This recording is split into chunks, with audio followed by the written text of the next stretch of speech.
kita bicara soal pengantarnya. Ya, siapa itu Ayub, tinggal di mana, bagaimana situasinya, siapa yang menulis kitabnya, kapan ditulisnya, siapa yang menulisnya. Nah, kita kali ini lebih kepada teologinya ya. Hmm, oke. Saya mungkin tidak cukup waktunya untuk bahas ayat per ayat, tapi kalau misalnya dari Bapak Ibu Saudara ada yang pengen tahu gitu ya, yang sudah baca kitab Ayub terus pengen tahu bagian ini tentang apa sih, bagian ini tentang apa sih gitu ya. Silahkan nanti di pertanyaan. Nah, eh teologi kitab Ayub. Nah, Ayub itu kan kita sudah bahas, dia bukan orang Israel, dia bukan orang Yahudi, ya. Nah, bagaimana pandangan tentang eh, orang-orang pada saat itu, agama pada saat itu? Ayub sepertinya menyembah monoteisme, ya, dan kitab ini ditulis oleh orang Israel, ya. Nah, tetapi pandangan orang-orang pada saat itu yang menyembah banyak dewa itu memandang cara-cara kerja dewa-dewa ini adalah simbiosis mutualisme, ya. Jadi dewa-dewa itu perlu disenangkan oleh umat, ya, perlu dimanjakan, dikasih sesajen kayak gitu ya. Perlu umat itu tuh datang beribadah ya, kasih entah kembang lah, entah kambing lah dipotong gitu ya, barbeque lah apapun itu. Nah, eh, dan kalau dewa seneng, maka dewa kasih hujan ya. Kalau misalnya pernah baca di Alkitab ya, Tuhan membuka tingkap-tingkap langit dan hujan turun. Tingkap-tingkap langit dibuka. Jadi pola pemikiran orang zaman dulu itu di langit itu dipisahkan kan ya di kitab Kejadian itu ada air yang di bawah dan air yang di atas terus dipisahkan oleh firmanen oleh apa itu oleh cakrawala.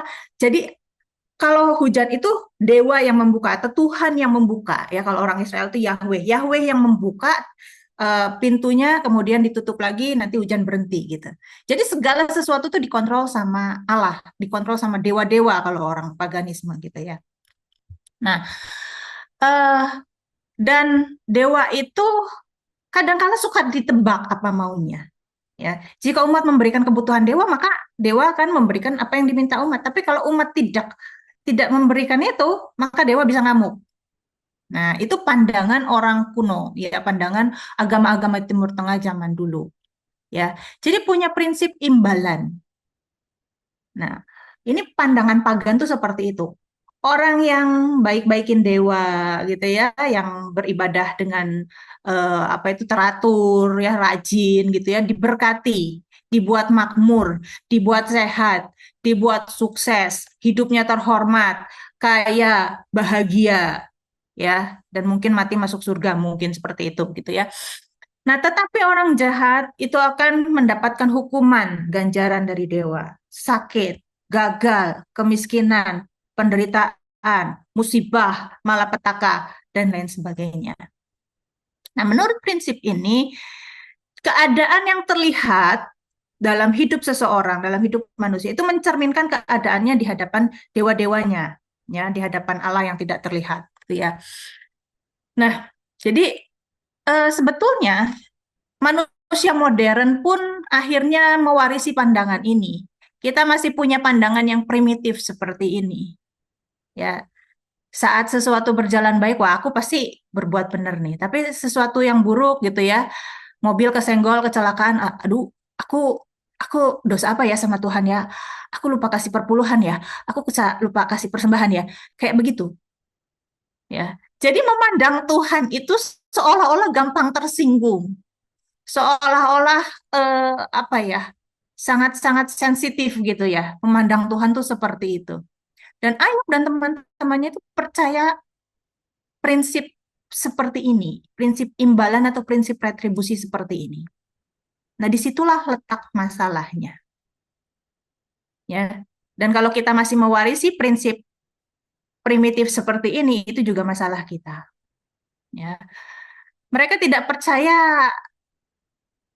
hanya percaya orang benar akan makmur, orang jahat akan menderita, tetapi juga membalik logikanya. Jadi kalau orang menderita pasti dia jahat, pasti dia salah. Kalau orang makmur pasti dia benar gitu ya. Nah, karena itu ketika Ayub kehilangan segalanya dan menderita secara tragis, kesimpulan mereka pasti nih Ayub ini melakukan sesuatu yang jahat. Nah, kitab Ayub ini ingin menantang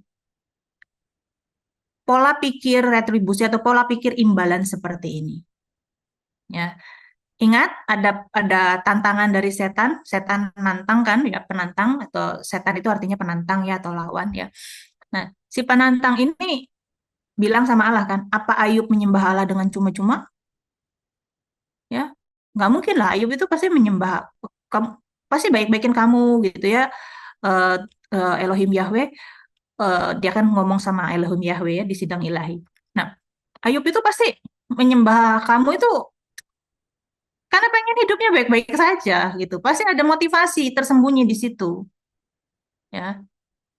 Nah, pertanyaan ini mengguncang pondasi prinsip retribusi, prinsip imbalan. Apakah ketaatan Ayub pada Allah itu murni atau hanya demi imbalan? Ya, tapi kitab Ayub ini hendak menunjukkan bahwa kebijaksanaan Allah itu jauh melampaui sistem ini.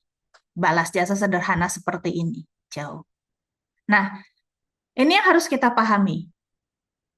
Konsep Ayub dan teman-temannya atau konsep eh, agama kuno pada saat itu. Ada segitiga klaim seperti ini. Puncak di atas adalah Allah itu adil, ya. Nah, kemudian ada prinsip imbalan, orang jahat menderita, orang baik pasti bahagia gitu ya, pasti baik-baik saja keadaannya, pasti makmur ya. Nah, kemudian di sudut yang lain adalah Ayub itu benar. Nah, selama Ayub makmur, maka ketiganya seimbang. Sudut-sudut ini seimbang. Ayub benar, maka prinsip imbalan itu benar, maka Allah itu adil. Betul kan ya? Nah, tapi pada saat Ayub menderita, padahal Ayub benar, maka prinsip imbalan itu salah satu sisinya. Kalau nggak sih prinsip imbalan yang salah, maka Allah yang tidak adil. Selama Ayub itu bahagia, makmur, baik-baik saja, maka semuanya ini seimbang, segitiga ini seimbang. Ya, katakanlah ini bukan Ayub, orang siapapun, orang baik, orang siapapun gitu ya. Dia benar, dia baik, baik saja, dia bahagia, maka semuanya ini seimbang. Tapi orang jahat, dia menderita, ini seimbang semua. Nah, sebagai contoh di sini adalah Ayub. Ayub ini dia orang benar, dia orang baik. Diakui kan di Ayub pasal pertama, itu ayat pertama. Nah, tetapi dia menderita. Maka pasti ini salah nih. Kalau enggak ini yang salah. Nah, ini yang salah. Misalnya ini yang salah. Maka, wah, gimana ya? Orang benar menderita. Orang jahat baik-baik saja. Atau prinsip imbalan ini benar. Orang benar pasti pasti bahagia, orang jahat pasti menderita, tapi Allah yang nggak adil kepada Ayub. Begitu kan? Salah satu ini pasti runtuh gitu ya. Dalam kitab Mazmur, prinsip imbalan ini masih sering muncul, tapi sifatnya itu bukan jaminan mutlak. Bisa jadi nanti gitu ya, bisa jadi nanti. Tapi eh, prinsip imbalan ini bukan penjelasan tentang penderitaan atau kejahatan, tetapi melainkan pernyataan tentang salah satu karakter Allah. Memang salah satu karakter Allah. Jadi bukan seluruh keseluruhan karakter Allah. Salah satu karakter Allah adalah memang Allah senang memberkati orang yang setia dan Allah membenci kejahatan. Ya, tetapi Allah tidak selalu melaksanakan keadilan itu seketika. Itu kan ditulis di kitab Mazmur, misalnya Mazmur 73. Ya. Nah, sekarang posisi tiap tokoh dalam kitab Ayub. Kurang gede ya tulisannya. Ya, sorry. Oke. Teman-teman Ayub, misalnya Elifaz, Bildad, dan Zofar, mereka berpegang kokoh pada prinsip imbalan ini. Orang jahat menderita, orang baik diberkati. Ya. Dan mereka mempertahankan dengan kuat bahwa prinsip ini pasti benar. Jadi kalau prinsip ini pasti benar, prinsip imbalan ini pasti benar, maka yang salah siapa? Bukan Allah, pasti Ayub. Jadi mereka dalam dialog itu, dalam tiga putaran dialog itu, mereka terus-menerus menuduh bahwa Ayub salah dan terus menuduh Ayub suruh introspeksi diri. Ya, suruh ngaku salah. Dengan tujuan apa? Udah deh, lu ngaku aja salah, lu bertobat, ya. Mungkin kamu di hadapan kita tuh baik-baik aja, mungkin banyak yang ditutupin. Mungkin kamu itu kelihatannya baik-baik aja, tapi kamu tuh tidak sebaik kelihatannya kok. Banyak dosa yang kamu tutupin. Udah ngaku aja sekarang, buka-bukaan aja sekarang.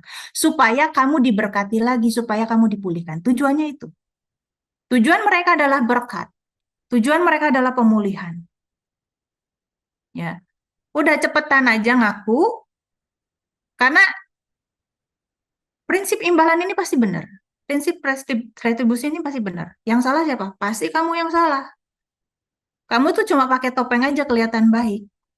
Nah, Ayub didesak seperti itu. Dipersalahkan terus seperti itu oleh teman-temannya. Kamu tuh sebetulnya nggak sebaik kelihatannya kok. Jadi cepatlah bertobat, maka kamu akan mendapatkan pemulihan. Itu tujuannya mereka.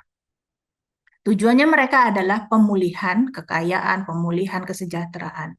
Ya, Ayub, Ayub membangun benteng bahwa saya benar, saya nggak ada yang salah.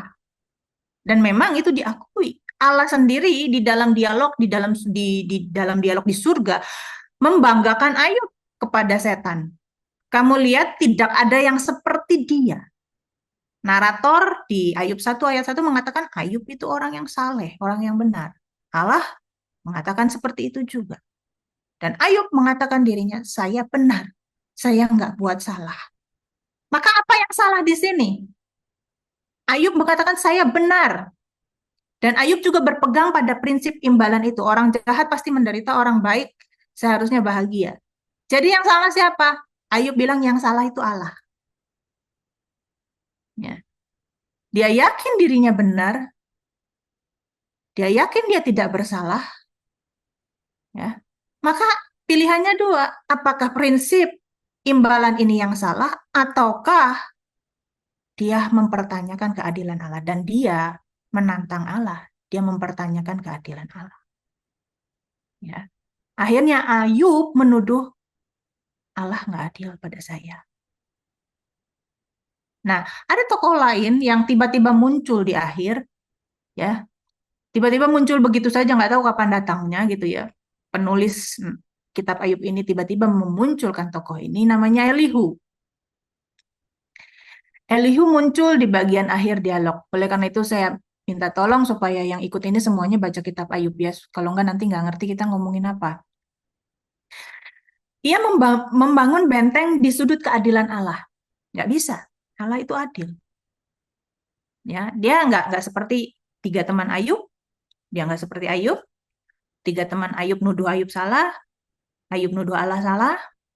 Elihu bilang Allah itu adil. Ya, tetapi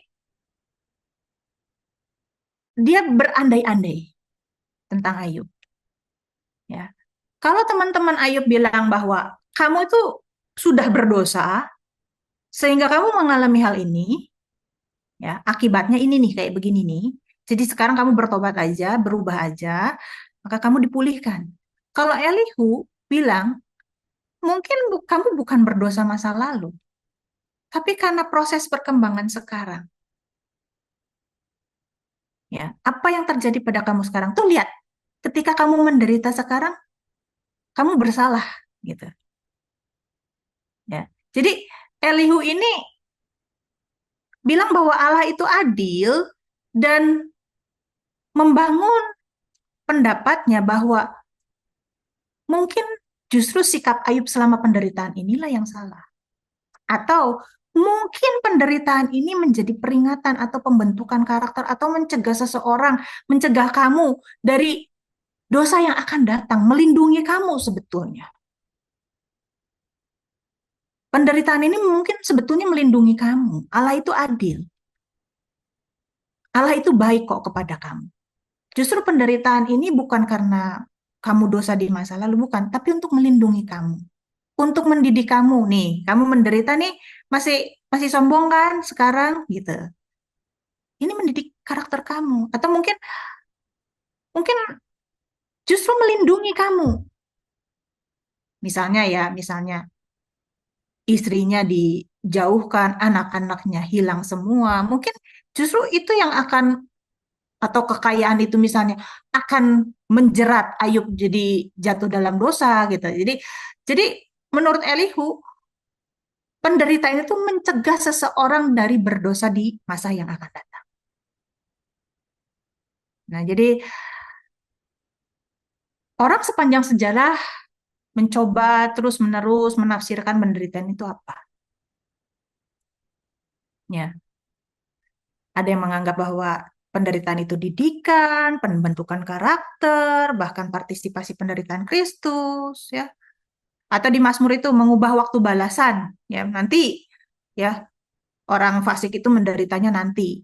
Seperti mimpi pada waktu terbangun, pada waktu terjaga kau pandang hina. Jadi di kekekalan, itu realitas yang sebetulnya, gitu ya. Kehidupan kita ini yang 70-80 tahun itu seperti mimpi dibandingkan kekekalan, gitu ya. Nanti, gitu.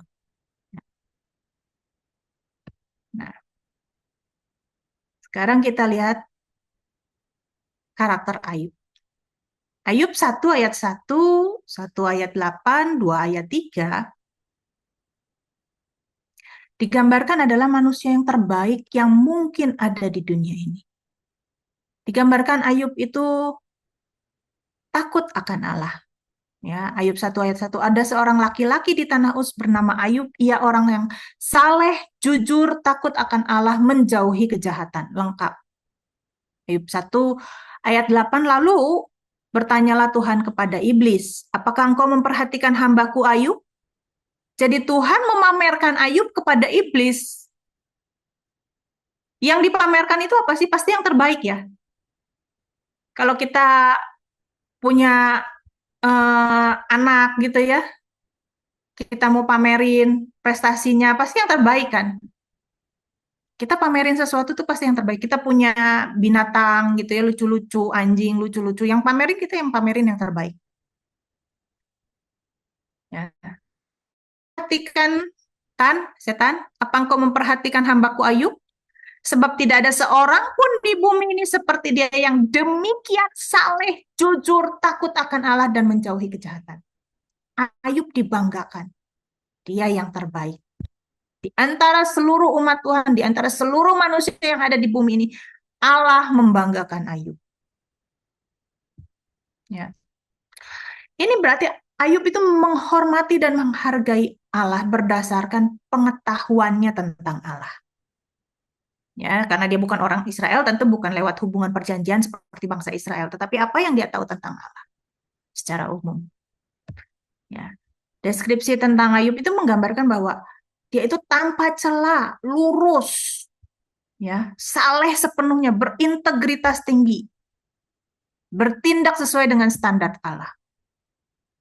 Kebalikan, sangat kebalikan 180 derajat dari orang yang bersalah, yang layak dihukum. Ya. Tetapi ini bukan berarti bahwa Ayub itu manusia yang sempurna tanpa dosa. Tentu setiap manusia itu punya kodrat dosa ya. Tetapi dia adalah manusia yang mungkin pernah ada di bumi ini yang terbaik di zamannya, di antara manusia di zamannya. Dan kemudian di situ juga di pasal 1 itu digambarkan bahwa harta dan kedudukan Ayub yang luar biasa. Dia terhormat, hartanya juga ukuran yang ideal sangat besar. Di situ dikatakan 7.000, 3.000. Jadi 10 itu kan bilangan yang genap gitu ya. 5.000, 5.000 itu betul-betul penulis ini mau menggambarkan Ayub itu ukuran ideal hartanya itu. Ya. Kemakmuran yang luar biasa. Ya, jadi ada angka 10 di situ dengan 7 dan 3, 5 dan 5 misalnya seperti itu ya. Itu menurut gemateria orang Ibrani ya. Jadi memang penulis sengaja pakai skala yang ekstrim untuk menegaskan tingkat kemakmuran tertinggi dari Ayub. Ya. Kenapa ini penting menggambarkan Ayub saleh luar biasa, kaya luar biasa, terhormat luar biasa? Kenapa ini penting? Ya, karena dengan menggambarkan Ayub secara ekstrim seperti itu, baik dalam kesalehan maupun kekayaan, semua jawaban yang mudah tentang penderitaan langsung gugur. Jadi Ayub tidak bisa dikatakan menderita karena ia kurang setia atau karena dosa yang tersembunyi atau apapun itu gitu ya. Nah, eh tetapi ada satu celah di sini ya. Ayub ingin mengendalikan hidupnya dengan mengendalikan Allah. Itu di Ayub 1 ayat 5. Dikatakan demikian, setiap kali apabila hari-hari pesta telah berlalu, anaknya itu suka pesta gitu ya. Dan setelah pesta itu berlalu, Ayub itu memanggil anak-anaknya dan menguduskan mereka. Keesokan pagi-paginya bangunlah Ayub, lalu mempersembahkan korban bakaran sebanyak jumlah mereka sekalian, 10 orang. Sebab pikirnya mungkin anak-anakku sudah berbuat dosa dan telah mengutuki Allah di dalam hatinya. Demikianlah dilakukan Ayub senantiasa. Sorry. Nah, apa makna ritual ini? Makna ritual ini menjelaskan pandangan Ayub terhadap Allah. Pandangan Ayub yang kerilu terhadap Allah. Ya, mungkin anak-anakku sudah berbuat dosa dan telah mengutuki Allah dalam hatinya, maka dia itu mempersembahkan korban dan meminta ampun kepada Allah. Jadi Ayub itu melihat Allah itu sebagai sosok yang sensitif, mudah tersinggung, sulit dipahami, bahkan untuk pelanggaran kecil yang tidak disengaja bisa tersinggung dan bisa ngamuk. Dan inilah kelemahan pandangan Ayub tentang Allah. Pengenalan Ayub tentang Allah. Ya. Ada kekhawatiran yang berlebihan tentang Allah yang mudah tersinggung dan menunjukkan bahwa pengenalan Ayub akan Allah belum matang. Belum betul-betul mengenal Allah secara pribadi. Belum mengenal pribadi Allah yang sesungguhnya. Allah dilihat sebagai pihak yang perlu dijaga. Nanti ngamuk. Ya, kalau nggak gini nanti ngamuk. Ya. Kalau kurang begini, kurang kurang persembahannya nanti ngamuk. Gitu. Bukan sebagai Allah yang bijaksana dan betul-betul dapat dipercaya sepenuhnya. Dan celah Ayub ini menjadi titik lemah yang dimanfaatkan oleh setan atau si penantang. Ya, kita lihat.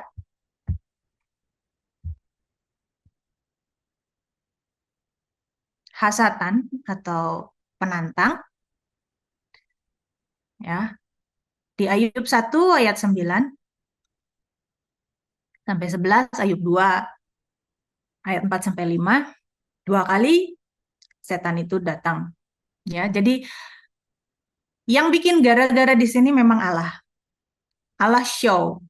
Lihatan anak gue Ayub kagak ada yang kayak dia.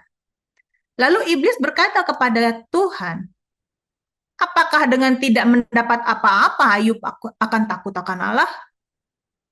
Nggak bener tuh, motivasinya dia banyak tuh. Gitu kan. Ayat 10, satu Ayub 10. Bukankah engkau yang membuat pagar sekeliling dia dan rumahnya serta segala yang dimilikinya?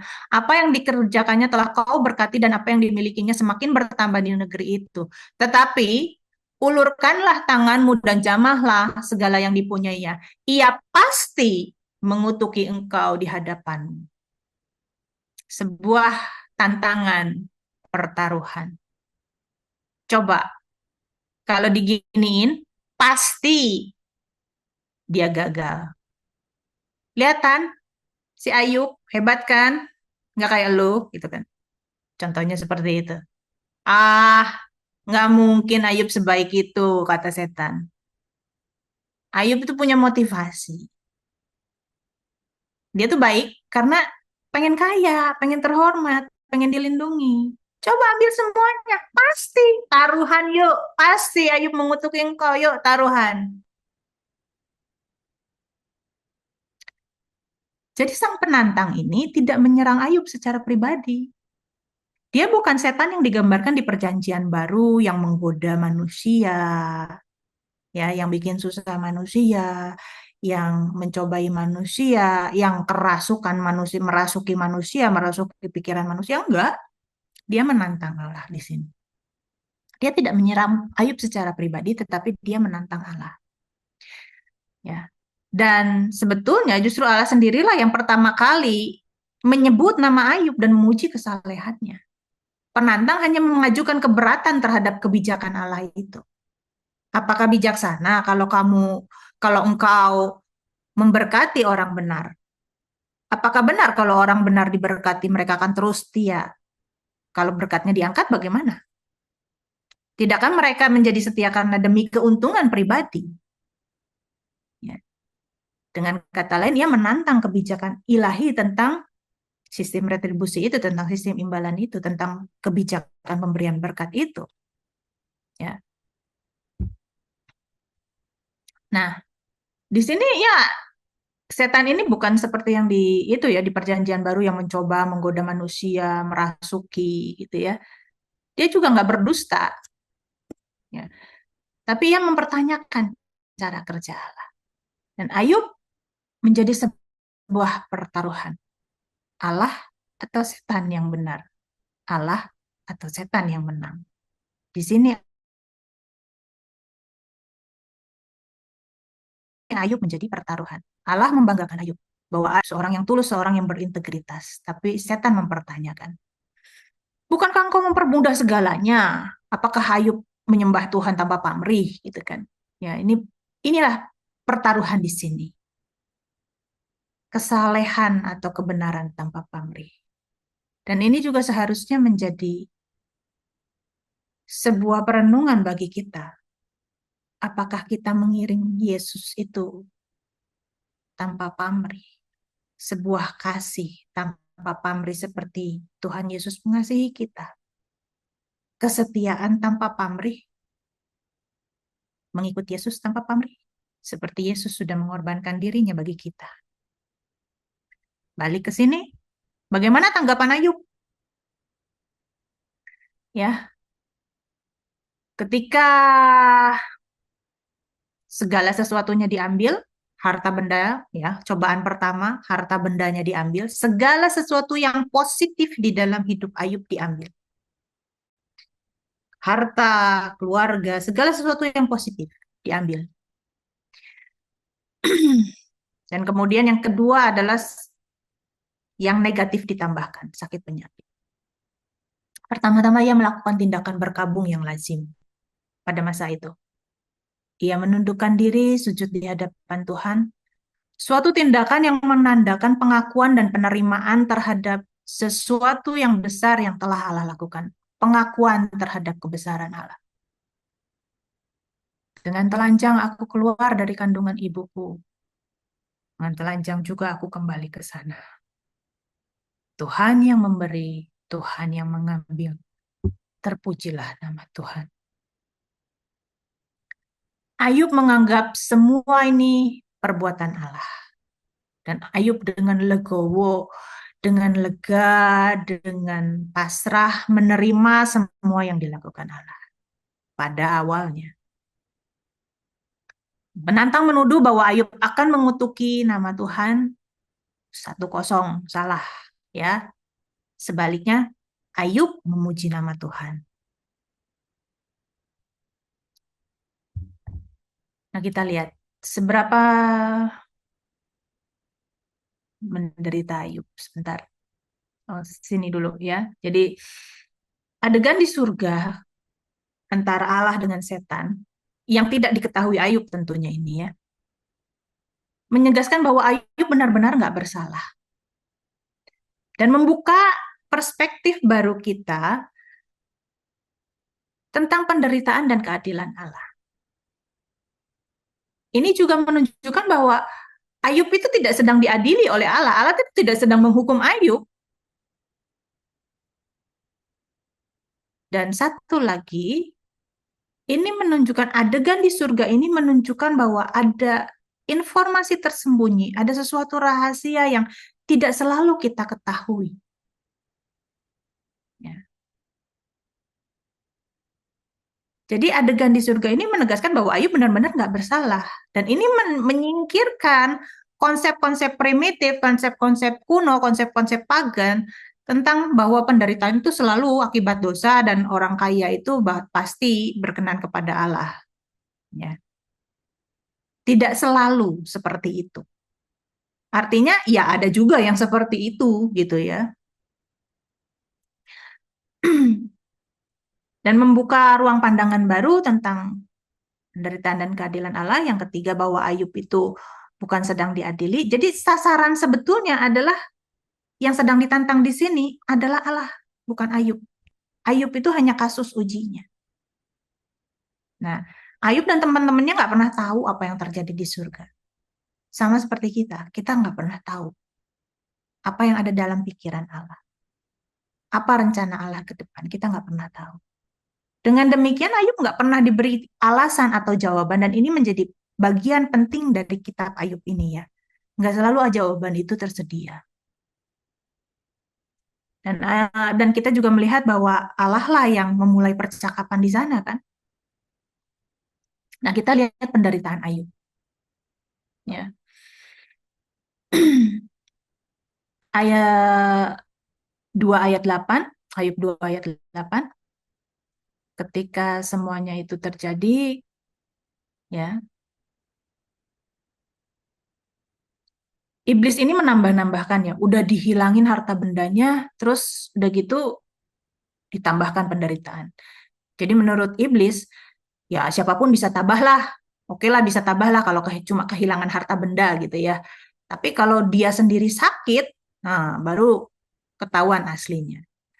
Dan ketika Ayub betul-betul hancur, di Ayub 2 ayat 8, Ayub mengambil sekeping beling untuk menggaruk-garuk badannya sambil duduk di tengah-tengah abu. Nah, pada saat itu orang zaman dulu, kalau orang sakit kulit itu dibuang dari kota dan dikucilkan. Ya, jadi nggak tahu sakit kulit apa. Tapi orang kalau sakit kulit, ya, sakit menular dan kelihatan kan kalau di kulit itu ya. Kalau di dalam mungkin nggak kelihatan, tapi kalau di kulit kan kelihatan. Dan orang jijik, dikucilkan. Kita lihat di Alkitab banyak orang-orang kusta misalnya dikucilkan keluar dari kota. Nah, di mana Ayub tinggal duduk di atas debu? Ini adalah duduk di tengah-tengah pembuangan abu, pembuangan debu. Dan ini bukan sekedar pembuangan, tapi ini adalah pembuangan sampah kota. Di sanalah duduk Ayub.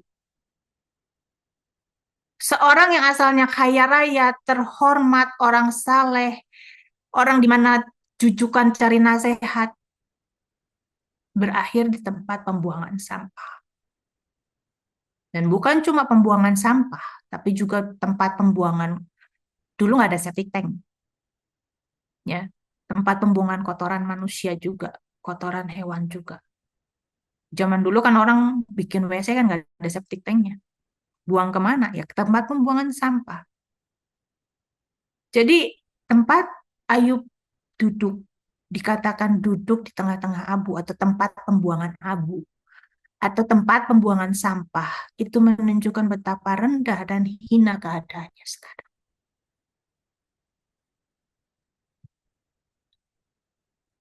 Ayub memiliki semua alasan untuk meninggalkan dan mengutuki Allah, untuk marah kepada Allah. Semua alasan Ayub bisa miliki, sudah miliki. Jika kesetiaannya memang didorong oleh pamrih atau keuntungan, maka Ayub bisa mengutuki Allah. Sekarang ia tidak cuma kehilangan segalanya, tapi ia juga menderita secara fisik, ya. Dan ini menyingkapkan betul-betul apa motivasi sejati Ayub mengikut Allah. Apakah ia tetap setia karena Allah sendiri atau karena berkat dan kenyamanan yang ia dapatkan? Tentu toleransi terhadap rasa sakit di tubuh, rasa hina, dihina orang, ya, berbeda dengan toleransi terhadap kehilangan harta.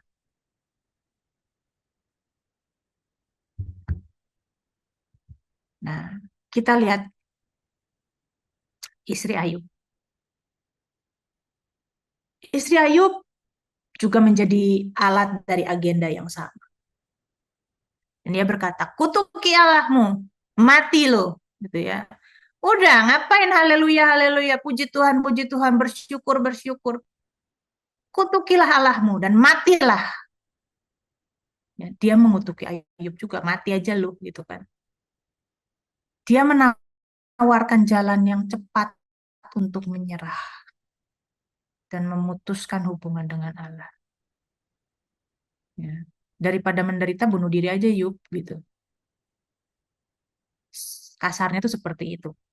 Ya juga seperti para sahabat Ayub yang menjadikan persoalan ini bukan menjadikan persoalan ini tentang kehilangan berkat, bukan tentang kesetiaan kepada Allah. Kita lihat tadi ya, ini adalah sebuah pertaruhan antara Allah dengan iblis. Seandainya, satu, Ayub mendengarkan istrinya, maka iblis menang dalam pertaruhan itu. Tapi Ayub berkata apa? Engkau seperti perempuan gila, gitu kan? Dibantah istrinya. Waras kamu tuh ngomong kayak gitu sama tentang Allah.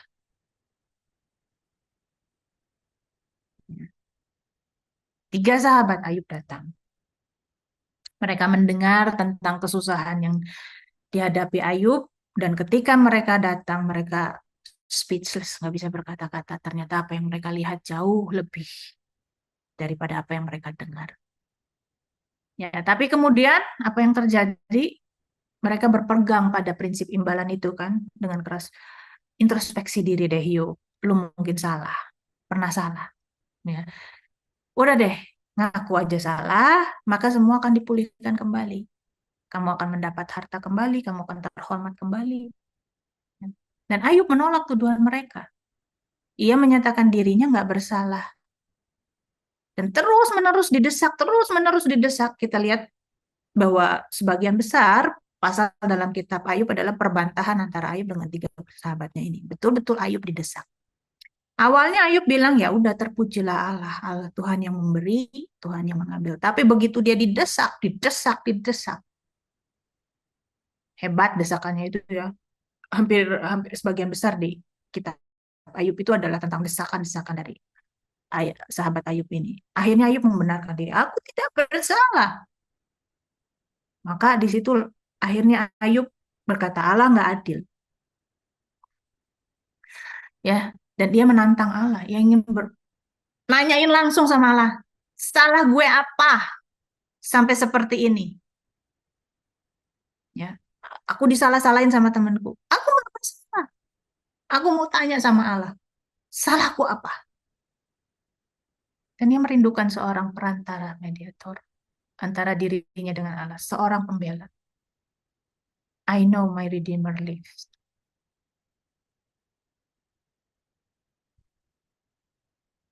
Nah, ada satu tokoh lagi yang tiba-tiba muncul, namanya Elihu. Tadi saya sudah sebutkan, dia membela keadilan Allah. Ya. Tiga sahabat Ayub ini berbicara salah tentang Allah, tapi Elihu nggak bicara salah tentang Allah.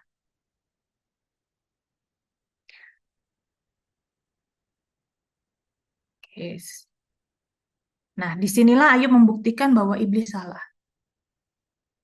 Bahwa manusia bisa tetap setia kepada Allah tanpa pamrih. Jika saja Ayub menuruti istrinya mengutuki Allah, iblis menang. Kalau aja Ayub menuruti para sahabatnya untuk mengaku salah hanya agar cepat diberkati, cepat dipulihkan, Ayub menang tuh kan? Dia tuh cuma pengen diberkati aja gitu. Ya. Ayub nggak mengejar berkat. Yang Ayub kejar di sini adalah apa? Pembelaan, perkenanan Allah. Makanya Ayub tuh menantang Allah. Tunjukin salahku apa? Kenapa engkau diam saja Allah? Aku menderita, kenapa kau diam saja? Keluarlah, ayo bicara sama aku, tunjukin salahnya aku apa. Dan Allah akhirnya keluar. Dan Allah akhirnya menjawab Ayub. Tapi Allah menegur Ayub karena mempertanyakan keadilan Allah. Kamu kira kamu berhikmat, Yuk? Kamu kira kamu cukup mengerti, lebih tahu, lebih ngerti dari saya, lebih pintar dari saya?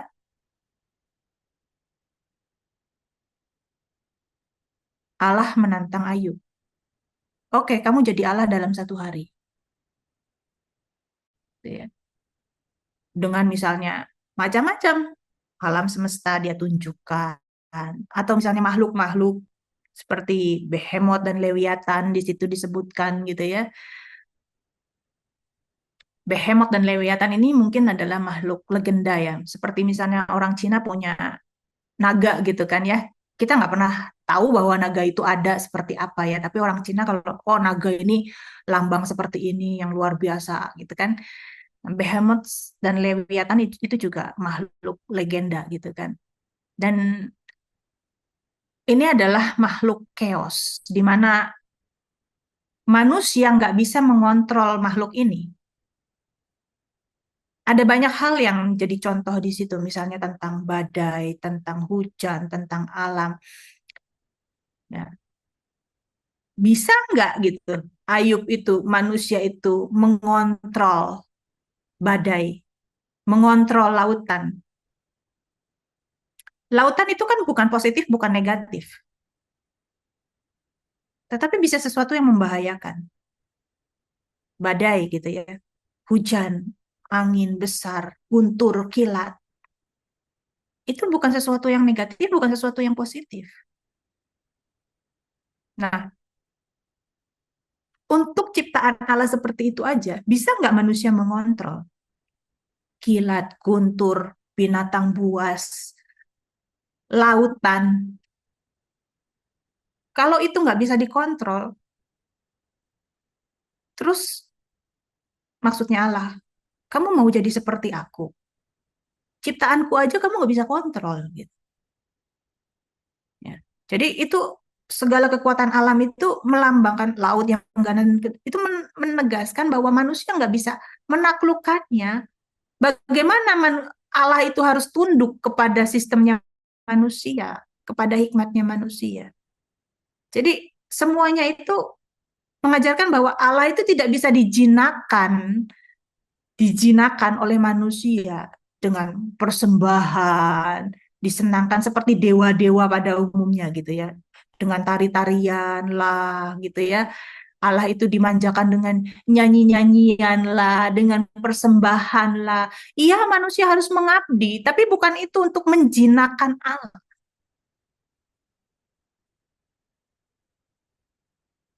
Ya. Jadi Allah tidak tunduk pada sistem keadilan manusia, yaitu sistem imbalan. Dan segala sesuatu di alam raya ini yang sepertinya buas, yang sepertinya berbahaya, adalah bagian dari ciptaan Allah, bukan ketidakadilannya. Dan tugas manusia adalah percaya, bukan mengendalikan. Walaupun di dalam tengah kekacauan, bencana, apapun itu, percaya. Ya. Allah tidak tunduk pada sistem keadilan manusia.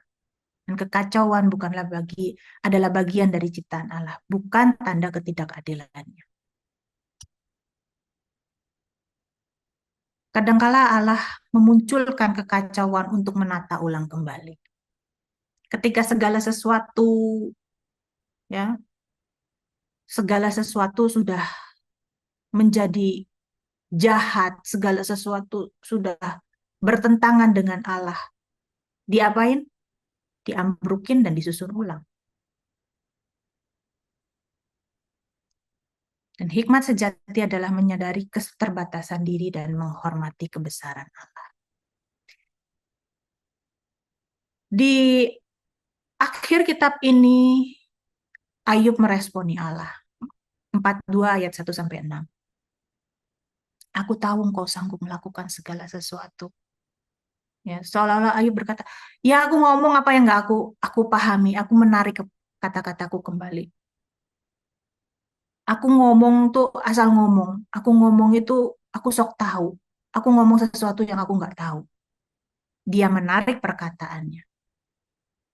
Dia mengakui kesalahannya dalam menilai Allah.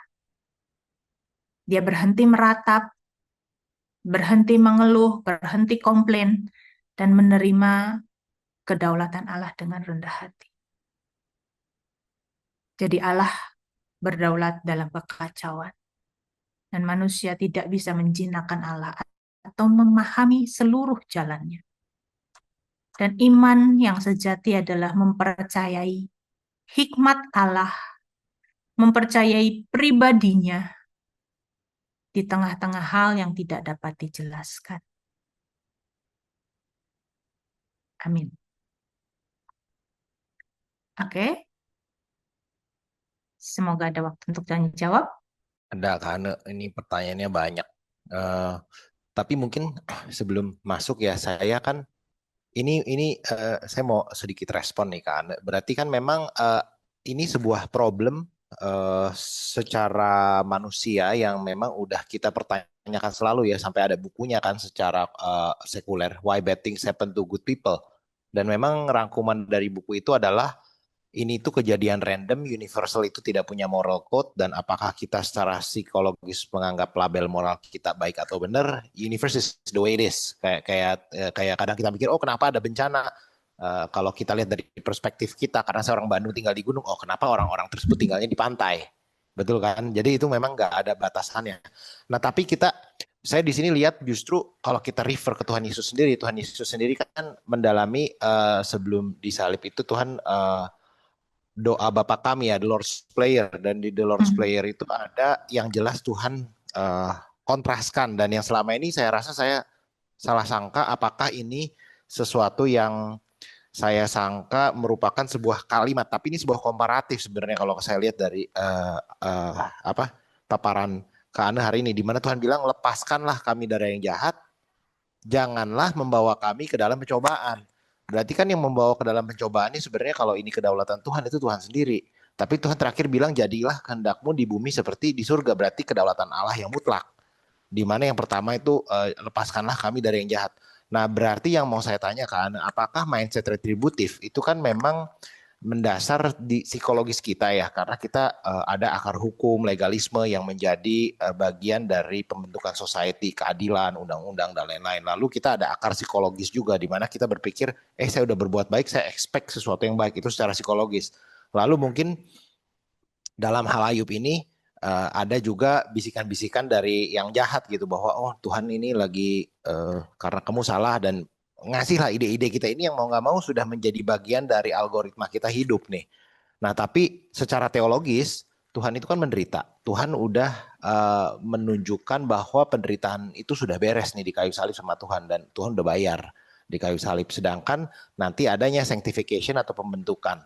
Nah berarti saya tuh ingat sama kata-kata satu hamba Tuhan yang bilang kalau kita nggak tahu apakah kita dalam pencobaan atau kita lagi diuji atau kita tuh lagi istilahnya sial karena setan itu masuk ke hidup kita, lebih baik kita itu jaga supaya hidup kita kudus. Jadi ketika kita bertemu dengan sebuah pencobaan, kita tuh yakin 100% pasti itu tuh ujian dari Tuhan, bukan hukuman. Dan itu yang menjadikan hamba Tuhan itu punya suatu perspektif, oh kita tuh hidup tuh harus benar-benar kudus. Nah satu, apakah itu pandangan yang benar supaya kita tidak memberi ruang untuk iblis masuk, seperti kasusnya Saul itu, roh Allah meninggalkan dari hidupnya jadi sial. Tapi kita yakin nih kalau kita dalam pencobaan, Tuhan kan saya udah cek nih hidup saya kemarin kayaknya benar-benar aja nih, nggak ada salah. Berarti ini saya yakin 100% ini ujian dari Tuhan. Ya udah berarti kan saya bisa pede jalan maju nih. Ya, satu itu. Apakah kedua, kalau kita ikut Bible study nih, berarti kan pembaharuan iman kita lebih cepat. Nah, apakah dengan rajin ikut Bible study, nanti suffering kita untuk pembentukan karakter Kristusnya itu lebih pendek. Nah, jadi nanti teman-teman ikut rajin. Yang udah rajin ikut 6 tahun, ya nanti di diskon tuh. Itu mungkin nggak sebelum kita nanti tanya ke Yang lain. Oke, yang saya seneng itu saya pengen jawab nomor dua dulu ya. Heeh. Gimana dengan orang-orang yang udah ikut Bible study? Nah ini, Hmm. semoga nggak ada yang mundur justru dengan jawaban saya. Nggak ada Waduh. yang mundur ikut Bible study. Jadi gini, di Alkitab itu dikatakan gini, yang tahu banyak dituntut banyak. Hmm. Setiap hamba yang tahu kehendak tuannya, tetapi tidak melakukan apa yang disuruh tuannya, dia mendatangkan banyak pukulan. Hamba yang tidak tahu kehendak tuannya, dia mendapatkan sedikit pukulan. Yang tahu banyak, dituntut banyak. Yang kedua, misalnya ya, dikatakan, janganlah dari antara kamu yang ingin menjadi guru kayak saya. Kenapa? Karena saya sebagai guru dituntut dengan ukuran yang lebih berat. Jadi, semakin kita ikut Bible study, semakin kita belajar banyak tentang Alkitab, tentang kebenaran, semakin hidup kita dituntut lebih benar daripada orang yang nggak tahu. Ya, Hmm. jadi jangan mundur. Justru yang ikut-ikut ini tuntutannya lebih berat. Nah, oke, sekarang ini ya tentang tadi cobaan atau godaan itu ya. Beberapa orang membedakan, oh kalau godaan itu dari setan, kalau cobaan itu dari Allah. Tetapi buat saya dua-duanya itu sebetulnya menunjukkan kata yang sama gitu ya dan hanya perspektif kita aja. Hmm. Nah, di dalam Roma 8 ayat 28 dikatakan Allah bekerja dalam segala sesuatu atau segala sesuatu kata-kata aslinya segala sesuatu bekerja mendatangkan kebaikan bagi orang yang mengasihi Allah. Hmm. Segala sesuatu bekerja mendatangkan kebaikan. Entah itu kita nilai itu baik, entah kita nilai itu buruk, segala sesuatu, apapun itu, bekerja mendatangkan kebaikan kalau kita punya hati yang meresponi, yang mengasihi Allah. Hmm. Jadi pencobaan atau godaan sebetulnya itu adalah respon kita. Hmm. Ketika sesuatu yang buruk terjadi dan kita merespon salah, itu jadi godaan. Itu akhirnya menggugurkan iman kita alias godaan. Hmm. Tetapi ketika sesuatu yang buruk terjadi dan kita merespon dengan benar, akhirnya ini adalah sebuah ujian yang menaikkan level kita. Ketika kita lulus Hmm. itu, ini adalah ujian dari Allah yang menaikkan level kita gitu. Hmm. Jadi sebetulnya situasinya bisa sama. Ya, misalnya ada kesempatan nih untuk selingkuh, ada kesempatan nih untuk Hmm. nyolong duit perusahaan, ada kesempatan nih untuk nyontek pas ujian ICI gitu ya. Tapi terus kita lewatin itu. Nah, kalau gagal, akhirnya itu menjadi godaan yang menjatuhkan kita. Kita jadi jatuh dalam dosa. Hmm. Tapi kalau kita lewatin itu, akhirnya kita lulus. Nah, satu Hmm. karakter kita dilewatin, lulus, lulus, lulus, satu karakter kita bisa berubah gitu. Nah, terkait dengan doa Bapa kami, misalnya dikatakan lepaskan kami dari yang jahat. Berikanlah kami makanan kami pada hari ini yang secukupnya ya, bukan yang berlimpah-limpah kan ya, yang Hmm. secukupnya gitu kan doa Bapa kami itu begitu. Hmm. Tapi kita mencukupkan diri enggak? Jangan Enggak. membawa kami ke dalam pencobaan. Hmm. Tapi kita melangkahkan kaki kita menuju cobaan enggak? Kita mau Hmm. contoh hal yang sehari-hari ya. Kita mau berkendaraan nih, mau nyetir nih keluar kota Bandung Jakarta lewat tol. Berdoa dulu kan, masuk mobil berdoa dulu Tuhan lindungi aku ya, supaya jangan lepaskan dari yang jahat, jangan membawa dalam cobaan. Hmm. Tapi kita gaspor lembrong nggak di situ waktu nyetir? Hmm. Jangan-jangan kecepatan kita lebih cepat daripada malaikat gitu. Karena kita Kristen salib, salib, salib, salib, salib gitu kan. Dan seperti itu. Nah itu membawa diri dalam pencobaan. Hmm. Hmm. Jadi ketika kita berkata jangan membawa kami dalam pencobaan, sebetulnya doa supaya diri kita sendiri tidak melangkah ke dalam pencobaan itu. Tidak. Tapi kalau itu harus terjadi, maka Hmm. Allah bisa mendatangkan kebaikan. Hmm. Kita tidak melangkah ke dalam pencobaan, tapi ketika itu diizinkan terjadi, Allah bisa membuat sesuatu yang baik bagi kita. Kebaikan yang bersifat kekal, bukan kebaikan yang bersifat sementara yang terlihat mata. Seperti Ayub itu kan teman-temannya cuma melihat kebaikan yang terlihat Hmm. mata, bukan kebaikan yang bersifat kekal. Oke, bersifat kekal karena kita itu agamanya two creation model ya Bu ya. Jadi kan kalau agama lain single creation model, satu dunia, satu universe, kita muter-muter di alam yang sama. Tapi kan Alkitab menandakan bahwa ada penciptaan sekarang dan penciptaan yang akan datang. Sehingga apapun yang kita build sekarang itu untuk karakter kita nanti di surga dan bumi baru kan. Ya, jadi justru hidup yang sekarang ini adalah hidup yang bukan sesungguhnya gitu. Hidup yang sesungguhnya tuh hidup yang nanti gitu. Nah, eh, ini ya, saya mau kutip ayat ini ya. Jadi, sebentar. Kita tahu sekarang Allah bekerja dalam segala sesuatu untuk mendatangkan kebaikan bagi mereka yang mengasihi Dia, yaitu bagi mereka yang terpanggil sesuai dengan rencana Allah. Kebaikannya apa? Sebab semua orang yang dipilihnya dari semula mereka juga ditentukan untuk menjadi serupa dengan gambaran anaknya. Inilah kebaikan yang Tuhan inginkan. Supaya anaknya itu menjadi yang sulung di antara banyak saudara.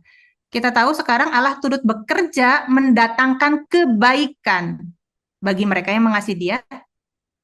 Kebaikannya apa? Untuk setiap kita itu menjadi serupa dengan gambaran anaknya. Jadi setiap peristiwa kehidupan, kalau kita responi dengan benar, maka akhirnya kita menjadi serupa dengan gambaran anaknya. Dan layak untuk dimuliakan bersama Kristus di dunia yang akan datang. Oke, oke. Berarti paham. Nah, kita ke pertanyaan berikutnya nih Kak.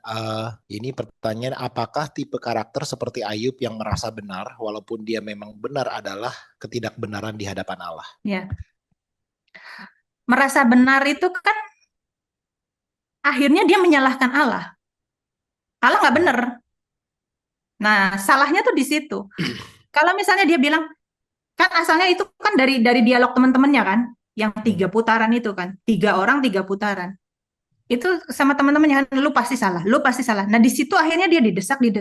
Saya benar, kamu pasti salah, kamu pasti makan rumah janda-janda. Enggak apa gitu. Anak yatim aku pelihara.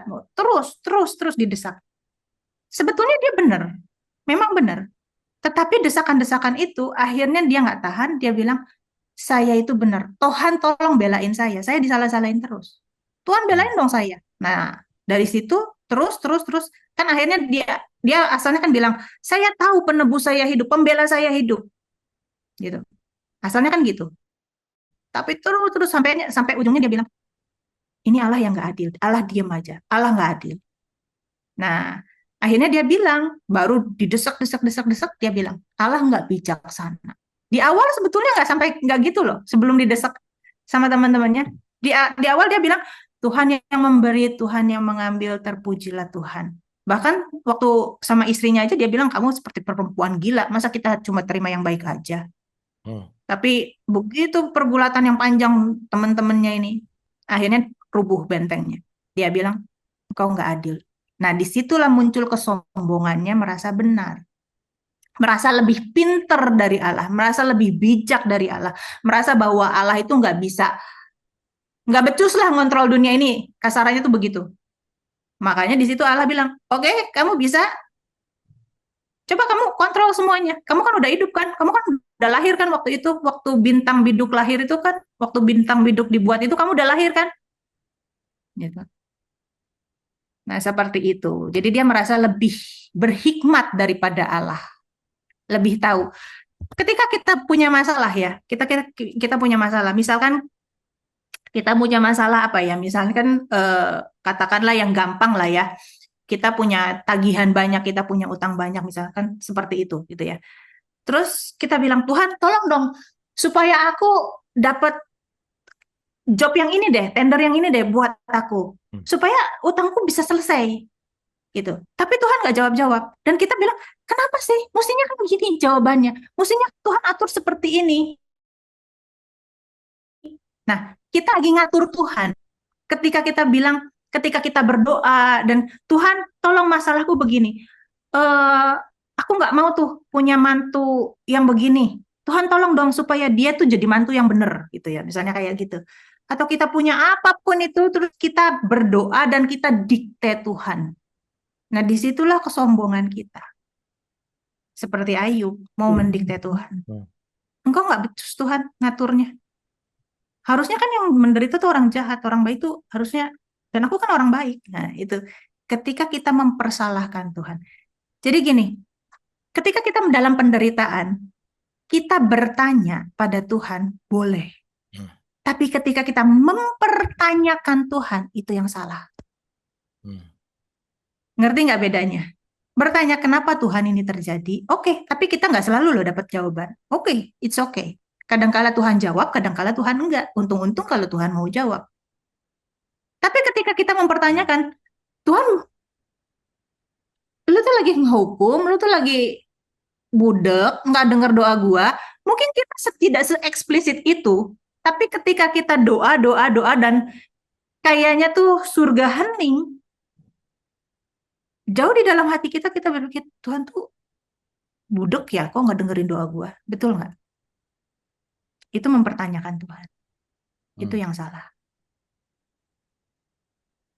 Mungkin Mempertanyakan saya kebijaksanaannya. pernah merasa kebalikan ya, waktu itu saya ada doa apa baru dijawab dan saya aduh Tuhan bersyukur. Terus nggak lama di Palestina ada bom kena gereja yang di Bethlehem kan, runtuh tuh. Udahnya saya merasa moral emergency, dalam arti kalau tempat lahirnya Tuhan Yesus saja kena bom, terus kenapa Tuhan jawab doa saya kemarin? Itu saya malah bingung. Dan akhirnya ya jawabannya di Ayub bahwa semua itu kedaulatan Tuhan. Kita nggak bisa jelaskan ya. Karena nggak mungkin saya bilang, oh Tuhan, oke, Tuhan baik jawab doa saya. Tapi yang di sana tuh lagi menderita loh. Jadi saya merasa kayak kita hipokrit banget gitu. Di sini kayak mungkin, oh happy worship, tapi di sana yang sedih. Terus respon kita harus apa? Itu yang mungkin yang saat itu saya nggak kehilangan iman karena kan memang kita udah jadi orang Kristen yang mutlak absolut. Cuman kan mau kita mempertanyakan hal itu ya. Iya.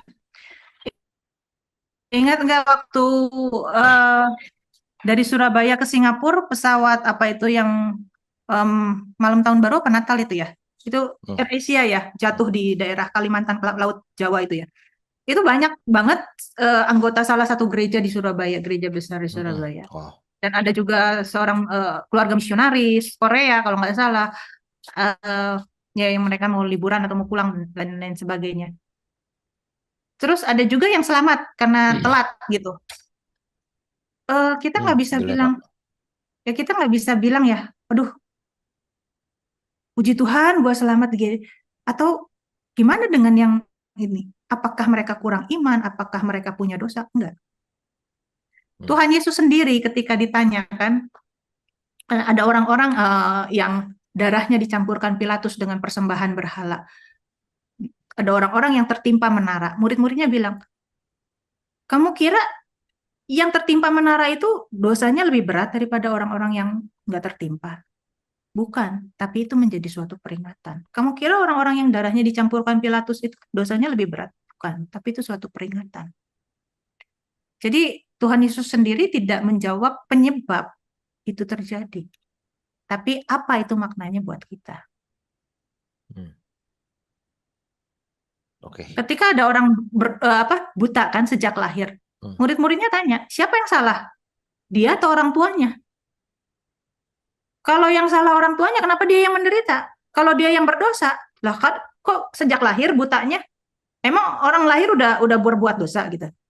Tuhan Yesus bilang bukan salah orang tuanya, bukan salah dia, tapi supaya kemuliaan Tuhan Kemuliaan dinyatakan. Tuhan. Hmm. Ya, tujuannya apa? Jadi bukan penyebab di sini yang mungkin kita selalu dapat jawaban gitu, bukan. Tapi kita bisa ambil apa sih maknanya gitu. Ya. Nah, ini pertanyaan berikutnya kan tadi di awal karena menggambarkan di saat itu ada penyembahan dewa-dewa pagan. Nah, bagaimana kita tahu bahwa Ayub itu sedang menyembah Allah Elohim? Karena kan Allah Elohim itu kan bukan munculnya nanti terakhir ketika udah ada Abraham dan lain-lain, dan Ayub kan kitab yang sangat tua. Dan apakah saat itu Ayub sebenarnya merefer Tuhan sebagai dewa pagan yang lainnya seperti yang dipaparkan tadi kan di awal? eh Gini, Abraham sendiri, Ayub itu kan menyebut hanya satu kali Ayub menyebut Yahweh. Dan memang ini kan ditulis oleh orang Israel. Nah, Abraham sendiri kan tidak menyembah Yahweh. Yahweh itu kan baru disebut oleh Musa. Hmm. Yakub menyebut Allahnya tuh El. Di sini aku melihat Tuhan yang melihat tangga itu kan, dia Hmm. menyebut El. Dan El itu adalah sebutan buat dewa-dewa orang Kanaan. Nah, bagaimana membedakan sama-sama disebut Allah? Bahkan kita juga dengan agama lain kan sama menyebut Allah kita Allah. Hmm. Bagaimana membedakan bahwa Allah yang disebut itu memang Allah yang benar pencipta langit dan bumi dan bukan Allah sebelah gitu. Hmm. Ya, ya kebenaran dan kesesatan itu kan kembali dari perilaku kita, dari moral. Moral yang diwariskan dari Adam dan Hawa, yang diajarkan Allah dari Adam dan Hawa. Moral yang benar, itu Allah yang benar. Hmm. Nah, di sini Ayub terlihat sekali bahwa dia itu menyembah monoteisme, bukan bukan politeisme gitu. Sementara bangsa-bangsa lain kan politeisme. Hmm. Seperti juga Abraham menyembah monoteisme. Sebetulnya Yakub sendiri, istrinya misalnya Rahel, itu kan masih pegang terafim, Hmm. masih pegang politeisme. Hmm. Keluarganya Laban itu. Tapi Yakub mengikuti Ishak dan Abraham, Allahnya Ishak dan Abraham. Nah, ketika kita menyembah Allah, Allah itu tahu kok siapa yang dipanggil. Kayak misalnya, Papa, setiap anak itu panggil Papa. Tapi Hmm. gimana kita tahu? Kita lagi di taman bermain nih, di water park gitu ya. Banyak anak-anak, Papa, Papa, Papa. Tapi kita tahu, Mama. Tapi kita tahu, Mama. Nah, ini pasti anakku yang manggil. Gimana? Langsung nggak tahu. Jadi bukan soal penyebutan nama atau lain sebagainya. Dari mana? Dari hubungan pribadi. Dan hubungan pribadi menampilkan bagaimana karakter ilahi itu. Tujuannya kan itu, karakter ilahi. Karena dewa-dewa pagan itu kan nggak peduli. Kita tuh, coba misalnya kita Hmm. ke dukun ya, kita ngasih apa asalkan, ya udah, kamu persembahannya ayam hitam kaki putih, kamu mau apa, gua kasih. Tapi kalau kita minta sama Tuhan, yang Tuhan inginkan adalah perubahan karakter kita dulu. Kita minta diberkati, tapi kita nggak bisa memberkati orang, masih pelit, masih boros, nggak akan kita diberkati. Perubahan karakter dulu baru Tuhan mengabulkan doa kita. Nah itu kan perbedaannya antara kita dengan agama-agama pagan atau Hmm. dewa-dewa yang lain. Yang Tuhan inginkan kan perubahan karakter moral ilahi. Hmm. Nah disitulah Ayub itu diakui bahwa dia itu orang yang sangat berintegritas, bermoral sangat baik, moral ilahi. Dan setiap orang itu kan dihakimi menurut perbuatannya, bukan menurut doktrin. Jadi kita nggak usah ribut doktrin. Ya kan, setiap orang dihakimi menurut perbuatannya, bukan menurut doktrin. Tapi memang doktrin yang benar, ajaran yang benar akan menghasilkan perilaku hidup yang benar. Berarti karena selain kita tahu bahwa isinya itu mengenai pembentukan karakter dan itu yang membedakan agama pagan dengan monoteisme, intimasi dengan Tuhan itu ada satu yang tulis di chat. Secara nggak langsung, apakah uh, kanonisasi dari Kitab Ayub ini memang dipreserve dari dulu oleh uh, seseorang yang mengkanonisasi Kitab Taurat gitu sehingga mereka yakin oh ini monoteis nih karena kan waktu itu Judaisme belum ada ya. Jadi Kanonisasi kalau looking itu, back mereka tahu dari mana oh ini kitab kita nih gitu bahwa cerita ini gitu. ya. Jadi eh, Kitab Ayub ini kan ditulis ulang. Jadi dia Hmm. adalah oral story kan. Hmm. Kita cerita rakyat yang turun temurun kan, Hmm. dari orang yang bukan non Yahudi. Oke. Kemungkinan adalah orang Edom Hmm. di tanah Uz gitu kan. Hmm. Nah, tetapi kemudian ditulis ulang oleh orang Yahudi. Dari mana tahu? Karena ada kata Yahweh di situ. Hmm. Ya. Dan memang ada di Oke. kumpulan kitab-kitab orang Yahudi. Ditulis ulang Hmm. oleh orang Yahudi. Nah, ada kebenaran pesan kebenaran firman Tuhannya di situ. Yang dianggap ini sesuai dengan Taurat. Nah, kanonisasi Ibrani sendiri kan baru tahun 70 Masehi di Yamnia kan. Hmm. Nah, jadi ketika mereka memilah kitab-kitab, mereka menganggap bahwa, oh, kitab Ayub ini memang ada kata Yahweh dan nilai-nilai kebenarannya sesuai dengan Taurat, maka masuklah ke kanon. kanonisasi Ibrani itu kan ada syarat-syaratnya, misalnya eh, kitab itu ditulis dengan berbahasa Ibrani, tidak boleh bertentangan dengan Taurat, ada syarat-syaratnya, dan itu semua memenuhi. Yang dipertanyakan justru kitab Ester, kitab Kidung Agung, itu yang dipertanyakan. Kitab Ayub ini nggak dipertanyakan. Kitab Ester nggak ada kata Yahweh di situ di dalamnya. Itu Oh. dipertanyakan. Kitab Kidung Agung juga dipertanyakan. Hmm. Oke, karena pertanyaan berikutnya ini dua ya. Ini saya tanya bareng-bareng karena berkaitan hmm, mengapa harus ada pembicaraan pengujian ya antara iblis dengan Allah di surga? Apakah saat itu iblis juga bisa masuk dengan bebas ke surga dan mengapa Tuhan membiarkan cobaan itu padahal itu inisiatif iblis? Dan lalu pertanyaan kedua, ini pertanyaan bagus banget. Dan bukankah berarti si Satan atau sang the accuser ya kalau kita baca di Bible itu benar karena Ayub telah gagal dan dia pun berasumsi anaknya berbuat dosa sehingga dia juga memikirkan waktu itu dia ada korban bakaran buat anaknya kan berarti apakah mindset Ayub saat itu pun sebenarnya udah salah dan saya mungkin tambahin waktu 2 minggu yang lalu saya lihat satu video yang mengatakan sebenarnya hasatan itu dengan iblis yang sekarang mungkin beda karena itu katanya sebuah status malaikat yang memang tugasnya mencari-cari orang untuk diuji. Nah itu gimana Kak? Nah, ini 3 hal yang satu topik. Oke, eh, harus membedakan antara biblika dengan sistematika. Hmm. Biblika itu kita melihat satu kitab, satu zaman, dan bagaimana cara membaca atau cara menulis, cara pemahaman teologi di zaman itu. Kalau Hmm. sistematika, kita sampai di akhir sekarang ini. Kita melihat keseluruhan Alkitab, dan kita mengambil intisarinya, keseluruhan tentang itu, topik-topik itu, kita pahami sekarang. Misalnya gini, tentang keselamatan. Sekarang kita memahami bahwa keselamatan di dalam Kristus Yesus. Tetapi keselamatan, kalau kita baca kitab Taurat, itu tidak ada tulisan tentang Yesus Kristus. Mereka diselamatkan kalau mereka melakukan Taurat. Mereka diselamatkan kalau mereka punya dosa, terus mereka potong korban gitu kan. Yang sekarang Hmm. kita tahu itu adalah Yesus Kristus gitu. Tapi Hmm. zaman itu kita nggak bisa bilang itu Yesus Kristus. Nggak ada gitu. Ngerti ya? Itu biblika dan sistematika. Nah, secara biblika, orang di zamannya Ayub itu tidak memahami setan itu sebagai sesuatu yang jahat seperti di Perjanjian Baru. Hmm. Tapi kalau kita mau bicara sistematika, oke, ya itu sosok setan, Hmm. gitu, ya. Nah, sekarang gini pertanyaan pertama, kenapa harus ada dialog seperti itu di surga? Nah, itulah yang sedang disampaikan kitab Ayub bahwa kita nggak tahu semuanya. Ayub itu nggak tahu semuanya, nggak tahu ada dialog ini. Padahal dialog ini ada, dan dialog inilah yang menjadi penyebab penderitaan Ayub. Hmm. Dan sebetulnya dialog itu tujuannya adalah untuk Tuhan itu sendiri.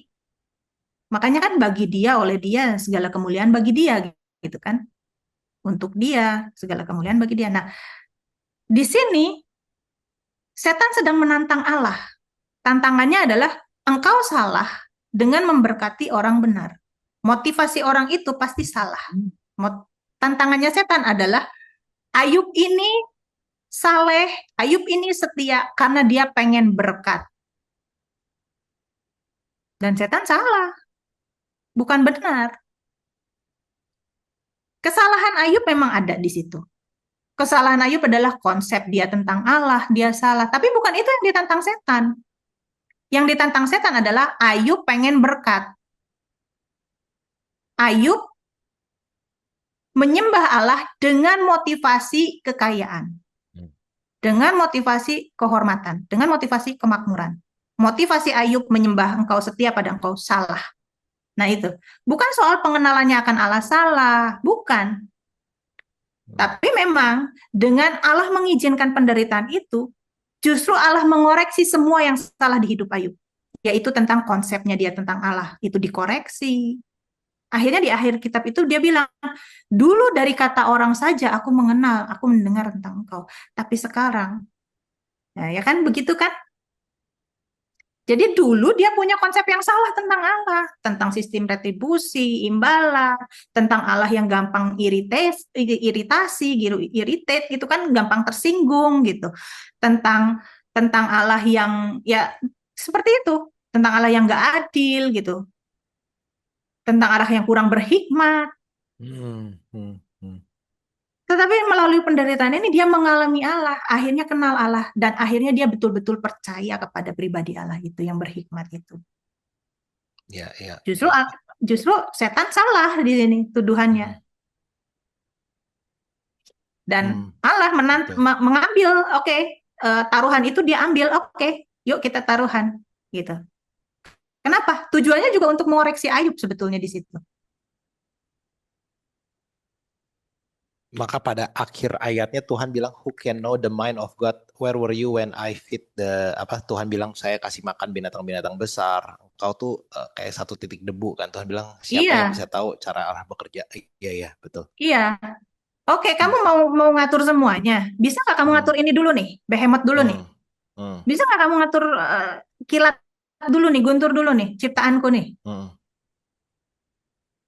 Nggak bisa, nggak bisa. Sorry, sorry, nggak bisa gua gitu kan. Ayub bilang gitu. Nah, gaya-gaya lu mau ngatur gua gitu. Ciptaan gua aja lu nggak bisa atur.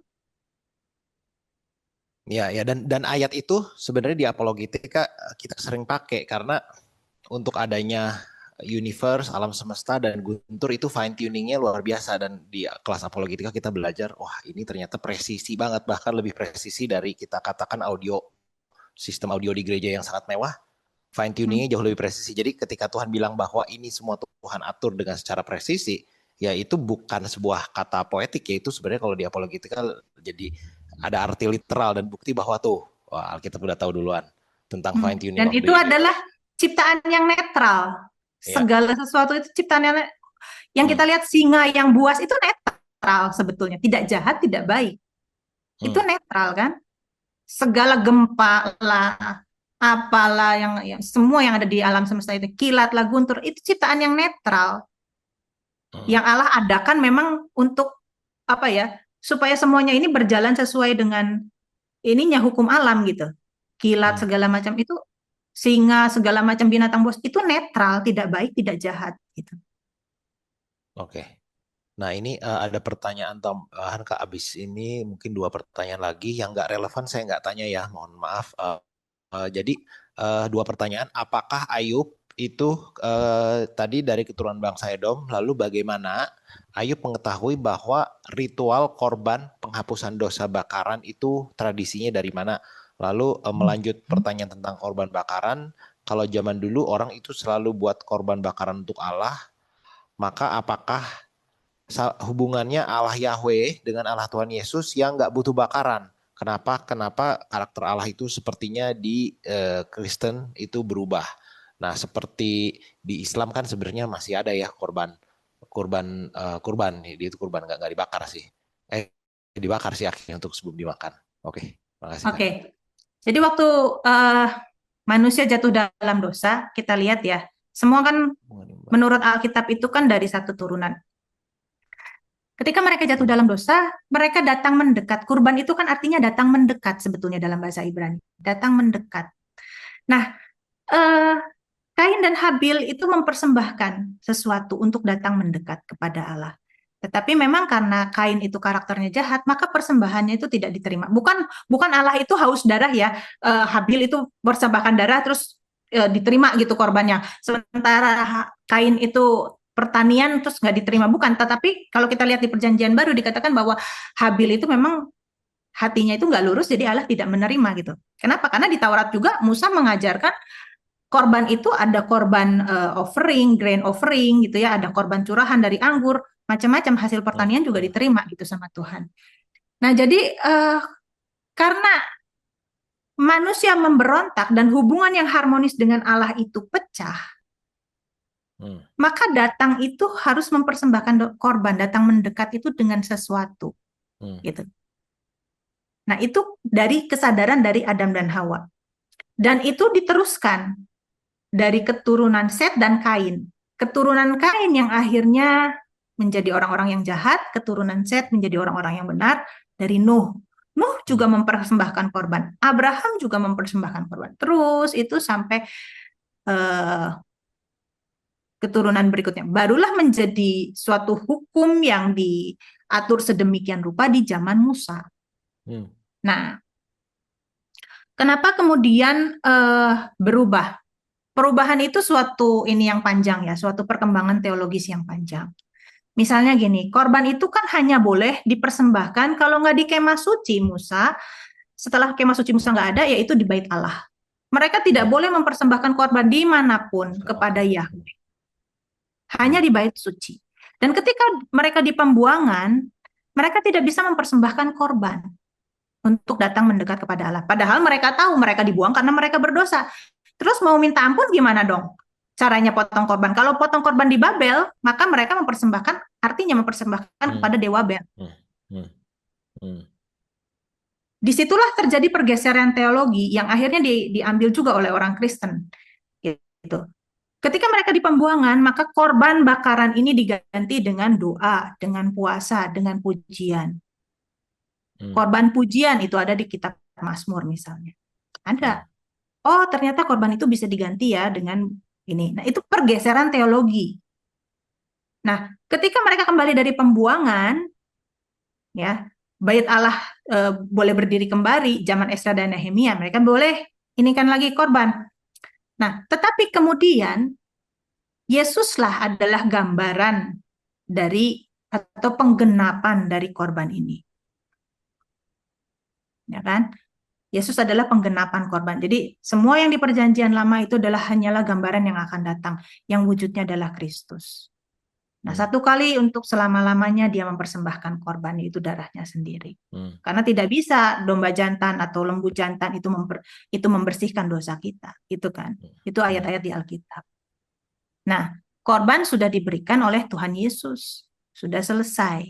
Hmm. Tetapi tetap ketika kita datang untuk memberikan, datang kepada Allah, kita bukan datang hanya meminta-minta. Salah kalau doa meminta-minta. Coba kalau teman datang sama kita minta aja, kita kan bosan punya teman kayak gitu. Tapi kita datang kepada Allah ucapan syukur, mendekat, ingin mengenal pribadinya. Nah, dengan cara apa? Memberikan korban puji-pujian, memberikan doa, memberikan ya dengan kontemplasi, perenungan firman-Nya, mendengarkan firman-Nya. Itu. Itu untuk mendekat kepada Allah sebetulnya. Ya, mungkin Nah, seperti itu ya. eh mungkin pertanyaan saya berikutnya gini kan, kalau soal Tuhan Yesus menjadi korban final, kita kan di Kristen belajar nih bahwa di Perjanjian Lama ada nubuatan-nubuatan tentang Tuhan Yesus yang jumlahnya cukup banyak 300 dan itu hanya bisa difulfill di satu sosok Tuhan Yesus Allah yang menjadi manusia. Tapi pada saat yang bersamaan, eh, keinginan orang Yahudi untuk membakar korban ini kan masih jalan sampai sekarang karena mereka Ya, karena ngomongin tidak tentang menerima Yesus. ya mereka the Red Heifer sampai mau ke Al-Aqsa dan mungkin bisa jadi perang dunia ketiga itu kalau umpama sampai dilakukan. Tapi mereka tuh insist banget sampai ya dan mereka bukan orang-orang yang mistik nggak jelas loh. Mereka tuh negara yang paling modern di Hmm. dunia yang bisa bikin rudal yang Hmm. ketemu rudal di langit gitu Hmm. kan. Nah, Hmm. jadi yang saya penasaran pengen tahu sebenarnya di komunitas mereka cara berpikir mereka seperti apa atau mereka juga ada pegang profesi masa lalu yang oh ini versi mereka atau mereka pun punya konsesi penatua-penatua yang punya visi gitu. Jadi mereka benar-benar kekeh dengan visi mereka itu sampai nggak peduli nih ini mau perang dunia ketiga mau apa pokoknya ini misi kita prep jalan gitu kan. Sedangkan kalau di Israel kita sekarang itu, Indonesia kan beda presiden beda visi. oke, Israel sekarang itu kan sebetulnya Israel negara yang sekuler, bukan berdasarkan Hmm. Yahweh ya. Kalau dulu Hmm. Daud itu kan berdasarkan Taurat gitu ya, Hmm. agama yang apa negara yang teokratis gitu. Tetapi sekarang Hmm. kan Israel itu negara yang sekuler. Hmm. Tetapi untuk mempertahankan budaya dan identitas bangsanya, maka pemerintah Israel itu memang menggaji orang-orang yang Hmm. sangat ortodok, ultra ortodoks. Tahu ya yang topi hitam keriting-keriting di sininya? Itu kan Hmm. orang-orang yang memang dibiayai oleh pemerintah supaya komunitas itu tetap ada.